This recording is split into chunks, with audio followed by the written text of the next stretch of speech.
Our focus for this project was The Designer as a Humanist for the College of Design by Brenna, Andrea, and Jennifer. First, we looked at the idea of humanism and what exactly it is. It is a philosophy that was created during the Renaissance, and the main focus is on the needs of humans and how they can interact with people in a community. In a community, it is important to have membership, influence, fulfillment, and emotional connections. A community is a group of people living in one place, but can also be a group that shares similar interests. What exactly is living and learning? To live is to experience and survive, to enjoy life to the full, to reside or dwell. It focuses on health, wealth, prosperity, and absolute freedom of the individual. One type of living is living a healthy lifestyle through good nutrition, physical activity, sleep, and stress handling. Learning is to gain or acquire knowledge. Adding living and learning together creates a living and learning community. Living and learning programs are residential housing programs that incorporate academically based themes and build community through common learning. The roots of living and learning communities can be found in the social clubs of Oxford and Cambridge that were intentional groups formed around specific learning objectives. Community living and learning had their beginning with Alexander Meikle-John's Experimental College, which existed at the University of Wisconsin from 1927 to 1932. The trend caught on during the expansion of higher education in the 1950s and 60s and has continued ever since.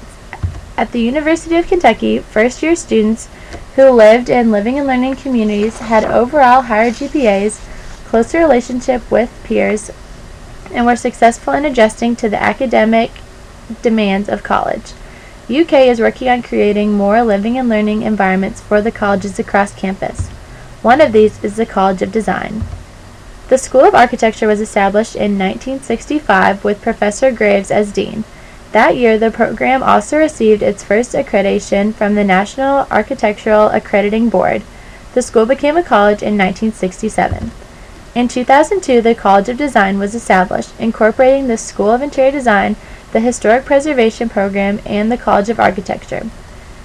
Students are encouraged to exchange ideas and explore the connections that exist between the different practices of design. The college also serves as a hub for promoting groundbreaking research. A large focus on design education is a focus on the studio. In the late 1800s, Francis W. Parker designed the Quincy system. Students' interest and motivation were essential to this model, as were the integrated curriculum, active learning, learning by doing, and expression through the arts. The European tradition of the architectural education found in the Bauhaus and the École des Beaux-Arts set the standard for architectural training in America. The University of Oregon architecture program in 1914 was the first in the United States to adopt the modern movement in architectural education, which combined the allied arts of painting, crafts, and sculpture. In the College of Design, there is a large emphasis on collaborative learning that is cultivated through participation in a design studio. In the architecture program, the foundation is the studio, which provides a social and curricular framework for students striving to learn more about architecture.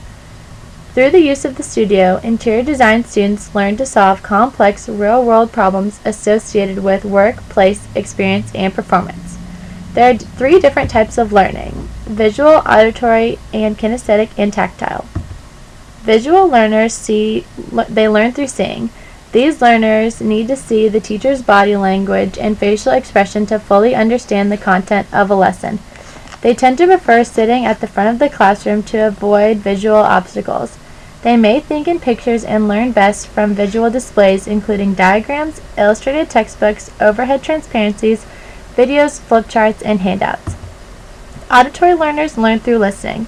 They learn best through verbal lectures, discussions, talking things through, and listening to what others have to say. Tactile and kinesthetic learners learn through moving, doing, and touching. They learn best through a hands-on approach, actively exploring the physical world around them. They may find it hard to sit still for long periods of time and may become distracted by their need for activity and exploration. Learning is also achieved through communication. Communication is categorized into three areas. 1. Verbal communication, which is expressed in spoken words. 2. Nonverbal communication, which is expressed in gestures or cues. This can be conveyed through posture, gestures, and facial expressions. Lastly, there is also written communication, which is expressed through symbols. This can include symbols in language, magazines, books, and emails. This poses the question, what does the future of communication look like? We believe it will have a focus on technology. This can be an expansion of audio devices, focusing on the hearing aspect of community. Several sources discuss a further development of touch screens, focusing on the tactile and visual aspect of communication. It could also be a development of highly futuristic visual components. It is vital that we research these communication developments. Thus, interiors must adapt. These adaptations must include flexibility, compatibility. These environments must encourage learning, living, interaction, connection, and humanism.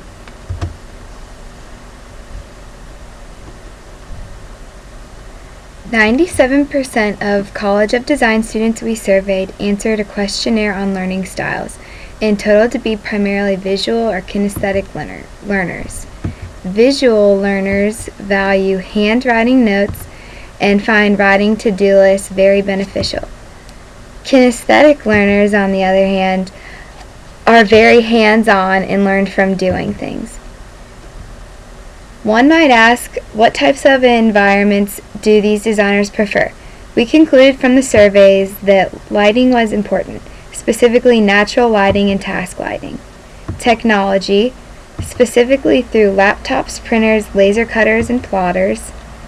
Spatially, through large surfaces, sufficient storage spaces, and adaptable spaces. Spaces that are comfortable, flexible, and can be personalized, have a controlled temperature, and engages the designer. But how do these spaces relate back to living, learning communities? Through studios.